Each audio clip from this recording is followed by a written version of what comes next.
Ya, Ibu menyampaikan salam kepada Pak Prabowo, semoga sehat selalu dan semoga setelah Lebaran suasana akan menjadi semakin baik dan semuanya berjalan dengan baik untuk bangsa dan negara. Rencana pertemuannya kapan, Pak?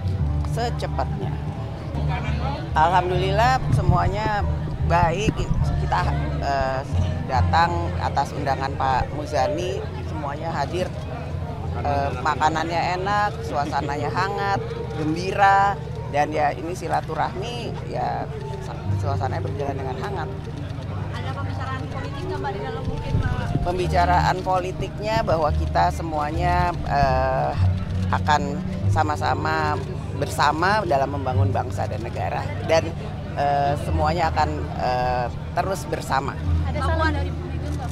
Salam buat Pak Muzani, kemarin juga Pak Muzani datang dan semuanya yang datang ke sini juga akan selalu bersama.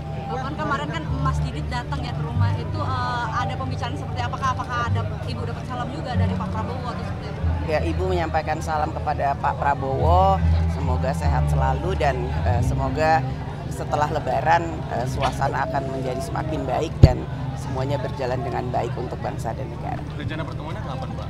Secepatnya. Secepatnya. Secepat-cepatnya. Apa mau open house? Apa? Apa pada saat open house? Nggak ada open house, semuanya ini semua nggak ada open house, jadi semua Pak Prabowo pasti akan ada kesibukan dan Ibu Mega juga sudah nggak ada open house, jadi pasti setelah Lebaran ini, setelah libur Lebaran akan ada pertemuan secepatnya. Atau video call mungkin Bapak kan? Kemarin rencananya mau begitu, hanya kemudian Mas Didit udah mau pergi ke Solo. Ya.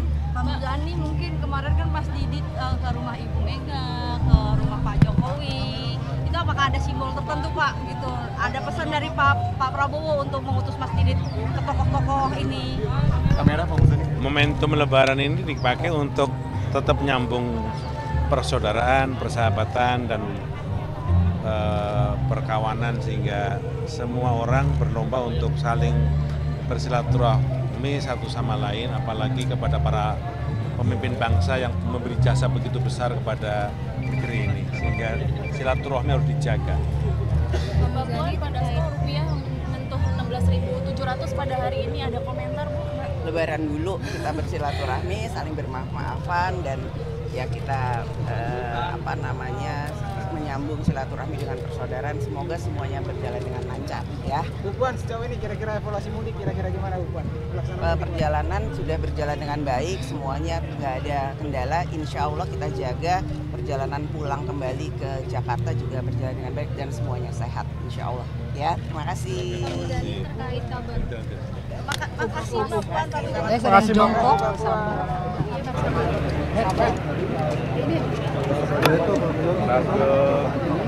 Gosok lagi. Pak, kamera Pak.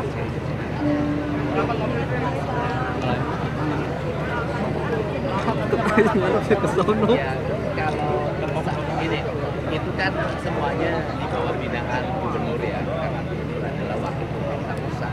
Kalau dari sini kan kita sudah di ya nanti tanggal 8 kita akan melihat para bupati, wali kota dan wali kota Depok. Ini adalah hal yang menjadi tekan kita agar peristiwa serupa tidak terulang. Ya teguran dulu lah, teguran dulu kan jadi wali kotanya Pak. Jadi masih ragu. Bapak, kamera.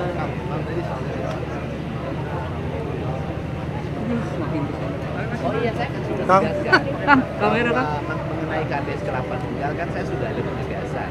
Kalau dari sisi struktur atau hierarki kan sama di Jawa, pembinaan KDS ada di bawah bupati. Itu dari sisi pembinaannya, aspek administratifnya karena ya SK-nya itu SK yang dikeluarkan oleh bupati. Tetapi dari sisi dia update terhadap surat edaran yang dikeluarkan oleh Gubernur Jawa Barat terhadap seluruh daerah di Provinsi Jawa Barat, baik itu ya pemerintahan provinsi, BUMN, BUMD, pemerintahan kabupaten kota, sampai pemerintahan desa, kan tidak boleh memberi dan menerima. Kalimat sederhana kan. Ini kan meminta, artinya kan meminta diberi. Kalau saya sih lebih cenderung ketika di Subang saya menginstruksikan dilakukan penangkapan terhadap premanisme, kemudian di Bekasi dilakukan juga penangkapan. kemudian di berbagai tempat lagi dilakukan penangkapan, saya cenderung ya kepala desa itu sama posisinya dengan preman di Bekasi. Artinya harus ada proses hukum yang dilakukan. Terkait dengan Oh sudah, saya sudah sampaikan ke Kapolda Jabar, saya sudah menyampaikan. Iya, kita tunggulah beberapa hari ini. terkait dengan terobosan dari dan pajak. Oh ya. Setelah diperpanjang dan Oke, pertama dari sisi jangka waktu kan terlalu mepet ya, karena melayani hampir 6 juta wajib pajak yang nunggak itu kan bukan perkara gampang. Saya melihat timbul antrian yang begitu panjang dan itu merepotkan baik petugas maupun para wajib pajak. Sehingga agar tidak terjadi lagi antrian yang terlalu panjang, maka waktunya diperpanjang agar nanti jumlahnya terlalu berdesak-desakan dan bisa dilayani dengan baik semuanya. kalau untuk manfaat untuk Pemda Pemprov itu akan dilakukan Logikanya kan sederhana. Yang pertama adalah mereka itu tidak bayar karena ketidaksanggupan membayar hutang dan kemudian denda. Kan ketidaksanggupan itu. Itu kan ada yang 15 tahun, ada yang 18 tahun. Ya paling sedikit kan 2 tahun. Nah, kita kan tidak mungkin menunggu ketidaksanggupan itu menjadi sanggup. Mau kapan? Kan lebih baik dibebaskan, mereka bayar 1 tahun. Dan itu terbukti kan, ketika mereka membayar 1 tahun, mereka berbondong-bondong membayar. Maka pada tahun ini pasti ada peningkatan wajib pajak melakukan pembayaran. Dan tahun depan kita harapkan kalau misalnya dari 6 juta yang menunggak itu kemudian nanti bisa membayar 4 juta. Berarti tahun ini ada tambahan pembayaran pajak sebanyak 4 juta wajib pajak kendaraan bermotor. Maka tahun depan yang 4 juta itu akan membayar. Di media sosial juga ramai terkait dengan penghapusan denda pajak ini kan juga bikin iri orang yang tertib pajak gitu kan. Oke. Mungkin boleh minta tanggapannya. Loh, saya pasti nanti itu sudah saya rumuskan, tapi kan tidak boleh disebutin sekarang.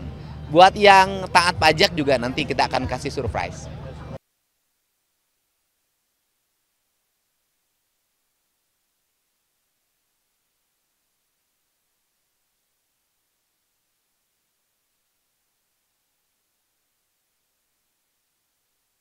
Buan.